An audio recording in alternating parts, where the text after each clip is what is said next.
While working on the hotly anticipated sequel to the classic live-action animation hybrid, Space Jam, two of the best animation studios in the world, ILM and Cinesite, found themselves in a tough spot.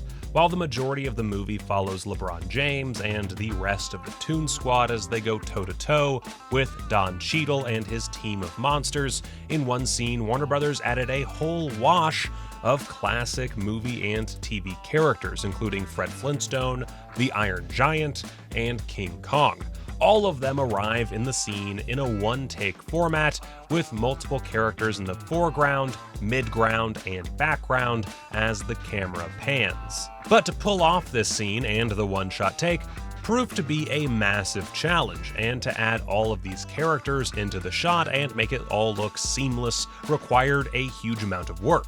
In total, the shot took the studios hundreds upon hundreds of man-hours, which all in all ended up taking a whole year to complete, which is a century in filmmaking terms, especially when you have a set budget.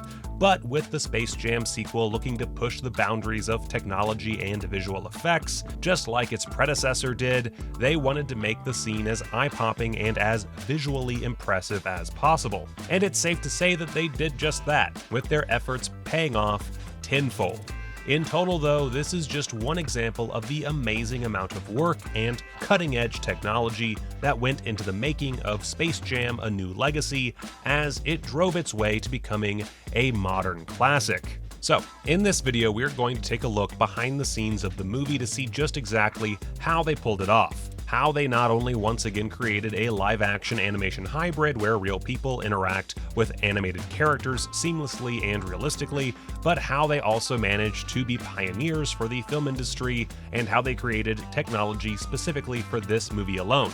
Technology that will likely be used by a slew of other movies to come. We will also take a look at how the movie not only pays tribute to the classic look of the Looney Tunes, but how they managed to update the characters and create a 2D world inside a three-dimensional one, how the use of motion capture and three-dimensional scanning made for super realistic movements, ones that emulate some of the biggest stars in the sporting world, how the movie's star, LeBron James, inspired the plucky underdog story the movie is about, and all in all, how the movie came to be. This is how Space Jam: A New Legacy created a brand new classic. Seeing as the original Space Jam made over $250 million at the box office and over $1.2 billion in merchandising sales, it is no wonder that Warner Bros. Were eager to create a sequel. A sequel for the original movie had actually been planned as early as 1996, shortly after its release, and would have seen the original star, Michael Jordan, and the Toon Squad go up against a brand new alien villain by the name of Berserko. The sequel came very close to being made, going through the early development process, with director Joe Pytka set to return and Mel Brooks attached to voice the role of Berserko. However, the production ran into one huge, 6'4" to be exact, size problem. Michael Jordan was unwilling to return. Although he enjoyed filming the original movie, he found some of the mandatory obligations that came with starring in a massive blockbuster movie, well, tiring, and so rejected the chance to appear in a sequel. However, if rumor is to be believed, producers pretended that MJ had actually signed on so they could keep development going, but once this ruse was found out, Warner Bros. Quickly lost interest in creating a sequel without the basketball icon and decided to place it on the shelf indefinitely. But seeing as Space Jam was such a success, that didn't mean it died down entirely, and they still looked for other potential ways to keep the franchise going. Among the potential ideas pitched was an idea called Spy Jam, which would have starred Jackie Chan, Race Jam with NASCAR driver Jeff Gordon, and Golf Jam with Tiger Woods. But the closest movie that came to being made was Skate Jam, with skater Tony Hawk set to star, with this actually ending up in early development, although obviously it never came to fruition after the poor financial performance of the movie Looney Tunes Back in Action.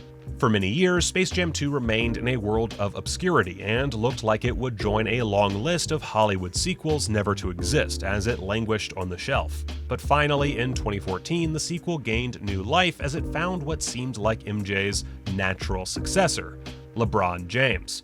MJ and LeBron are seen as the greatest basketball players of all time, with many debating which one is better, and while we will not enter that debate here, LeBron was definitely the heir apparent to Jordan. To LeBron, the scrappy underdog from Ohio and the 12-year-old boy who grew up watching Space Jam and who had a love of Bugs Bunny, featuring in a Space Jam movie was almost as much of a dream come true as winning the NBA championship, and the pairing is seemingly a match made in heaven. LeBron, like the Toons, has always been an underdog, pulling himself up by his bootstraps and working hard to make greatness happen. An iconic, charming, and popular figure in the world of basketball, not to mention extremely successful and talented, and of course with a love of Space Jam, James was a natural fit for the Air Jordans left by his predecessor. With these shoes now filled, Space Jam 2 could finally get underway, although it was still another 7 years after it was announced, and 25 years after the original movie, that the sequel finally hit the big screen.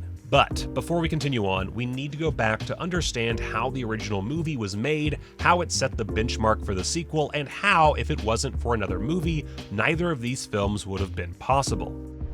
The movie in question is another classic animation live-action hybrid, Who Framed Roger Rabbit. 33 years before the release of Space Jam 2, ILM helped bring Roger Rabbit to the big screen, and if it hadn't been for their work on the movie and its subsequent popularity, Space Jam would likely have never seen the screen. Roger Rabbit managed to blend traditional cell animation with live action, miniatures, and practical effects in a pretty much seamless integration that had never been done before. The ILM optical compositing team ran over 10,000 feet of composites in order for the visual effects to actually work in the movie.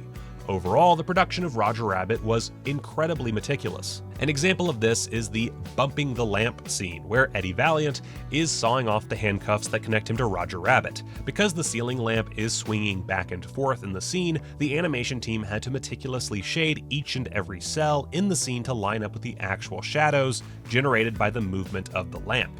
Mechanical rigs were created to emulate the Toons' movements, while puppets were brought in so the actors had something to actually engage with, and all in all, animation for Roger Rabbit took over a year to complete. The production methods of combining animation and live action led to the movie deservedly picking up an Academy Award. With Roger Rabbit being a success, Warner Brothers tried to replicate it with Space Jam, bringing the minds from ILM and Cinesite, who brought Roger Rabbit to life, over to the basketball flick. Roger Rabbit's visual effects supervisor Ed Jones and the digital crew of Cinesite completed shots for Space Jam that averaged 30 elements per composite. To seamlessly create the effect of MJ interacting with an animated world and a whole host of cartoon characters, Cinesite had to work with over 18,000 special effects elements and include technological techniques that had never been used before in a feature film. During the movie's development, the animation crew worked for months and months on end creating completely virtual environments, which were created through the use of wire models, and some environments, such as the practice gym, were entirely CGI, which may not seem like a big deal now, seeing as CGI and green screen environments are prevalent in modern filmmaking, but at the time, this was huge and exceptionally rare for a movie. To put this in context, out of a total runtime of 84 minutes, 65 minutes are entirely digital, which was a much larger portion than other movies of the time, such as Jurassic Park, which only had 7 minutes of digital film. One of the hardest scenes to shoot was the moment that Michael Jordan and Bugs share a kiss, which was seen as the most difficult shot to pull off for the time. The kiss was, of course, pulled off with CGI and the use of motion capture. MJ was also scanned and his likeness digitally stored so they could manipulate his image during the shoot, such as turning him 2D. The tech was so advanced for the time that Jones said that the movie could not have been made 10 years prior or even 5 years. That's because during the days of Roger Rabbit even, the technology had not yet been created that could capture Pitka's free-moving camera style. To capture MJ's movements, a groundbreaking process had to be implemented where a background environment is created, put in place, and moves as the camera does, following the action of the players, which is then orchestrated by the computer. In total, the movie had 79,200 frames, 18,481 total number of special effects elements for the film, which in comparison, Independence Day only had 6,000, and 11,656 man days at 8 hours a day, which is equivalent to 46 years spent at the computer. For its time, Space Jam was not only a beloved children's classic, but a pioneer in the technological industry. This takes us 25 years later to the sequel. While technology and filmmaking techniques have certainly improved since the first Space Jam movie and the 90s, Space Jam: A New Legacy had to reinvent the movie business once again. A New Legacy implemented the digital serververse concept, which required giving 3D CGI makeovers to the classic 2D Toon squad. They also had to break the boundaries of filmmaking once more, create cutting-edge technology exclusively for the movie, and be a pioneer for the industry to seamlessly combine live action with the world of animation, which were both CG and traditional in style. ILM and Cinesite were both tasked with bringing the movie to life and given the momentous task of creating such an eye-popping and vibrant animation style while keeping live-action stars such as James looking realistic. Because the movie and the animation style is so incredibly complex, a huge team was assembled and the most cutting-edge technology was used in order to bring the movie to life. With all the textures and layers to the animation and to the film itself, they wanted to make the movie feel as handcrafted as possible as opposed to typical CGI, similar to the creative process behind Mitchell's vs. the Machines and Spider-Man Into the Spider-Verse. This was done to create a 2D aspect in the 3D world because, the Toons are known for living in 2 dimensions. Every inch of the insane and eye-popping world had to be created completely from scratch. It takes hundreds upon hundreds of artists to build these shots, such as the scene we mentioned at the start of this video, which, as we said, took over a year to complete, which was as long as the entire animation process of Roger Rabbit. ILM and Cinesite weren't the only companies tasked with animation for the movie, and a number of animation companies were used, such as Tonic DNA in Montreal, who were brought in to provide some of the visual effects such as explosions and gunfire. While they had worked on Looney Tunes animation before, working on a live-action animated hybrid was an all-new board game, and they had to pay extra attention to every detail to make sure no mistake passed through. James isn't the only basketball star to appear, with Klay Thompson, Anthony Davis, Damian Lillard, Nneka Ogwumike, and Diana Taurasi, all providing the voices and the motion capture for their characters, meaning that some of the skills and movements are very real and based on the stars they're played by. Like the original movie, full 3-dimensional scans were performed of the live-action actors and athletes, which were turned into photorealistic digital composites. Motion and performance capture was also used to record every minute detail, every slight gesture, and every physical trait to make sure that the movements were as real as possible. The performances and movements we see, such as the monsters on the Goon Squad, are the actual physical movements of the stars themselves, such as LeBron's Lakers teammate Anthony Davis. Scaffolding, cranes, and wires were also implemented to perform stunts, such as monstrous slam dunks. LeBron stated that the effects in the film will be the best thing about the entire movie and that there will be so much going on in the movie from one scene to the next, and that he was in awe of the whole process.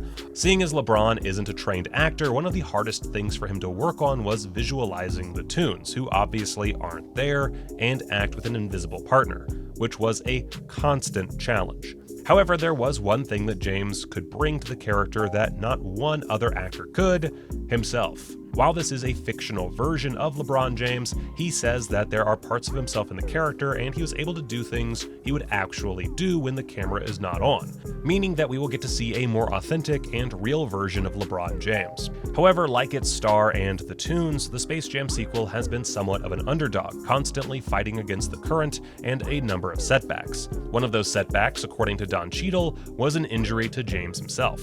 Despite behind-the-scenes basketball games being a big part of the original Space Jam movie, according to Cheadle, he never had the chance to go toe-to-toe with LeBron, as the production was terrified James would get injured and it would cause a nightmare for production and their reputation.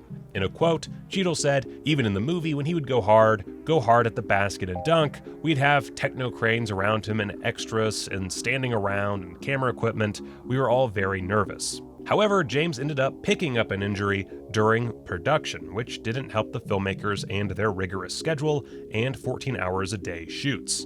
The film also went through a number of personnel changes, with directors such as Justin Lin leaving the project, while other NBA stars such as Giannis Antetokounmpo turned the movie down. However, one thing that it thankfully wasn't affected by was the global pandemic, due to the fact that the animators could all work from home. Although, this being said, due to the amount of work the animators had to do on the film, they ended up working up till 2 months before the movie's release, finally wrapping in May 2021. What works in the movie's favor is paying homage to its roots, sticking for the most part with the classic stylings of its characters, providing a blend of both 2D and 3D animation, as well as pushing the industry forward and continuing to be a pioneer in the art of visual effects. Since the days of Star Wars, ILM have been the best in the business, and their skills behind Space Jam 2 are all the more apparent. The movie also has a family storyline that makes it engaging for audiences, and what helps is that it has some truly passionate people behind it, such as LeBron James, who dreamed of being in his very own Space Jam movie. It's a dream come true for him, but by every means a natural fit. Adding incredible actors alongside him, such as Zendaya and Don Cheadle, is also a great help and leads to a successful recipe for the film. The movie knows how to push forward while always keeping the past in sight, and could really set the benchmark for other movies to follow. As we mentioned, how well this movie will rank in the grand scheme of things is unclear, but if the movie is as much of a success as it is predicted to be, don't be surprised if we see another Space Jam movie employing the same techniques in the not-so-distant future.